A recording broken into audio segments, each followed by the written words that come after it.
Okay guys, as promised, here is the next installment of Data Goes Ballistic.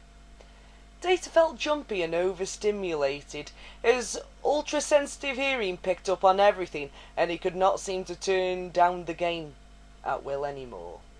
Loud music was playing in one holodeck. In another, he heard seabirds calling, "Shut up!" A cricket-type insect sang in the next. A woman laughed, "Shut up!" Somebody's comm badge chirped. A dish clattered to the deck. Someone was repairing a panel with a plasma fuser. Data ground to a halt, covering his ears. "Shut up!" he said, and then louder, "Shut the fuck up!" He came to his senses. Apparently the holodeck walls were too soundproof, and nobody had heard him. But he ducked into the nearest access ladderway, just in case. He started thinking about what was wrong with him. He was acting just like Law. This is how Law must have felt all along. Too jumpy, too irritated by everything. Before he realised what he was doing, he had climbed 6 decks. He got out and wandered the corridor until he saw a sign, "Cybernetics Lab."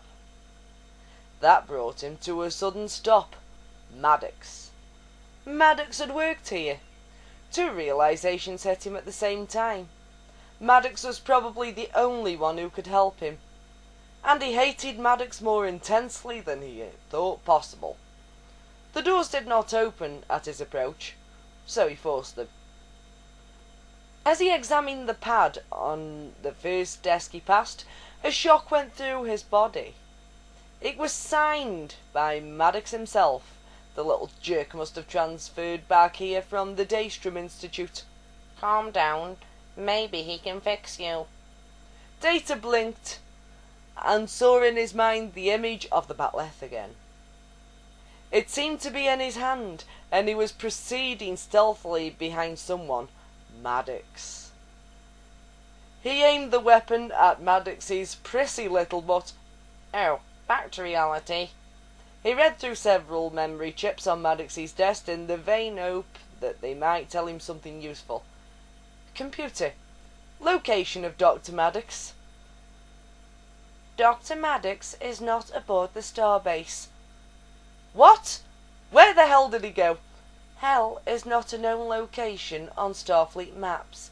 Dr. Maddox is on leave at the Vulcan Academy. How long ago did he leave? 8.36 star dates before the present time. I just missed him. I just missed him. With an incoherent shout, Data trashed the desk and then all the others in the office. What a rush it was to let his emotions control him.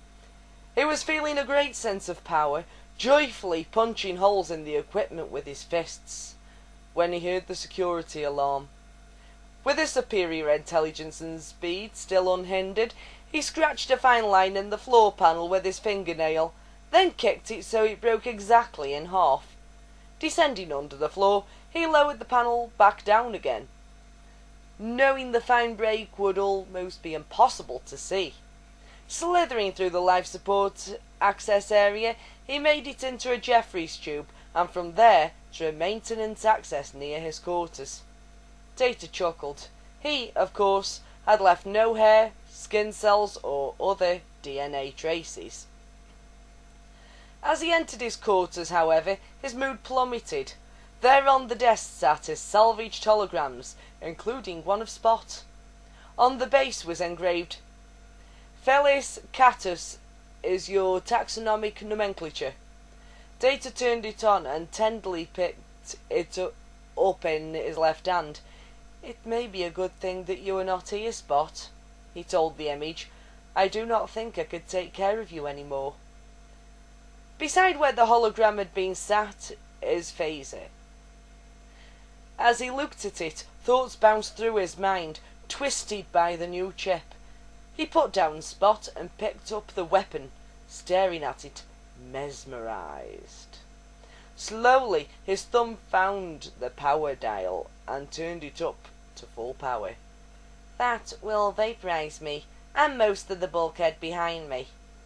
A smile touched his lips, growing until he started laughing. Laughing so hard he dropped the phaser. His laughs turned to sobs, and he felt his eyes fill with tears. What is wrong with me? He turned around to stare desolately in the mirror. His eyes fell on the reflection of his right hand. He stopped crying as he saw in his hand a new experimental nano-cutting tool. He must have grabbed it from Maddox's lab. He did not care what Beverly said. He could remove the emotion chip. With this cutter, he would be rid of all his problems permanently. Of course there was a chance, not calculable, insufficient information, that he would burn out his whole positronic net. But then he would be rid of his problems too. He should call Geordie and get him to help. No, I cannot wait for Geordie. He is probably too busy celebrating his new assignment anyway. Before he could check in out, Data opened the access panel on the side of his neck and the top of his head and removed several components. He needed to stabilize the area with one hand while severing the connections with the other. He did not need to see what he was doing. He was familiar with his circuit layout. At what he thought was the proper spot, he aligned the cutter. Unfortunately, he didn't realize that the heat from the emotion chip had caused the area of circuitry to warp by several nanometers. He activated the cutter. As his limbs splayed straight out, the cutter flew from his hand and landed under the bed. He didn't notice it. He didn't notice when his face smashed against the deck.